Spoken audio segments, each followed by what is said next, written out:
अहिल, अहिल अर्थात स्थिर बुद्धि,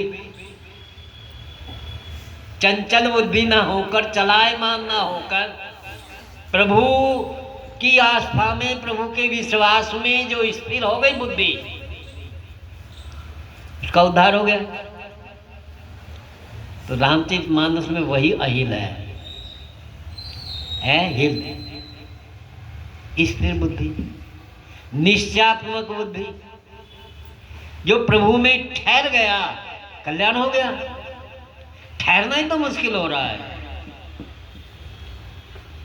ठहरना ही तो मुश्किल हो रहा है, क्योंकि वो चुनौती को स्वीकार नहीं कर पा रहा, चुनौती से वो डर रहा है।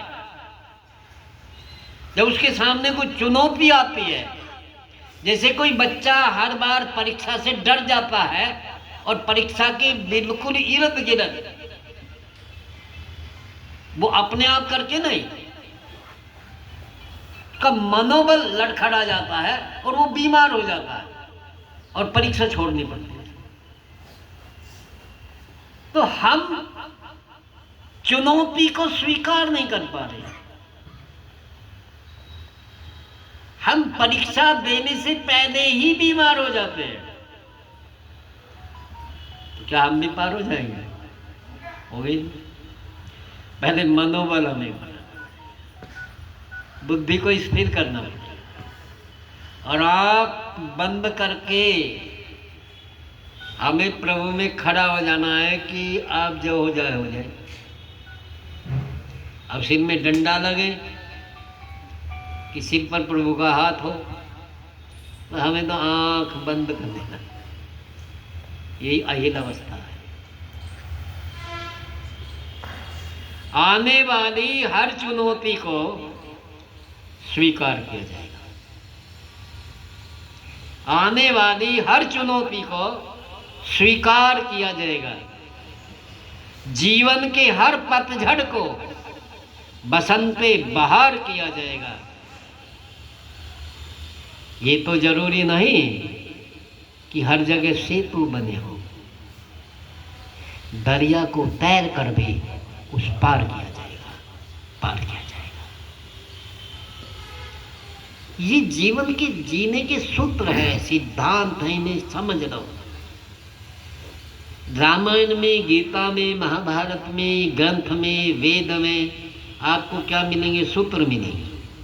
जैसे फिजिक्स में, केमिस्ट्री में, क्यों मास्टर जी सूत्र मिलते हैं। सूत्र को खोलना जिसे आ गया वो मास्टर हो गया, हम नहीं हुए। क्यों? पंकज कुमार जी हो गए। तो जीवन भी एक सूत्र है, उसे हल करना सीखना। अहिल बनकर देखो, प्रभु में ठहर कर तो देखो, दिल से बोलो कि चाहे जो हो जाए मैं तेरा हूं,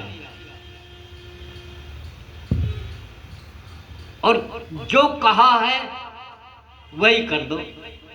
ये नहीं कि कह दिया, करनी कर, कथनी और करनी में अंतर नहीं होना चाहिए। कि हाथ जोड़ के आरती में तो कह दिया तन मन धन सब तेरा, और आरती हुई तो जो फटा हुआ रुपया था, जो चलन से बाहर था, धीरे से उसे घुसेड़ के अपने घर को चले गए और जाकर के तैयारी करे कि अब मैं बैकुंठ चला जाऊंगा। जाओगे? नहीं जा सकते।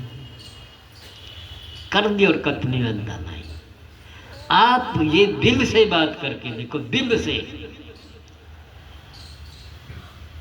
कि मैं तेरा हूं, और चुनौती को स्वीकार करो।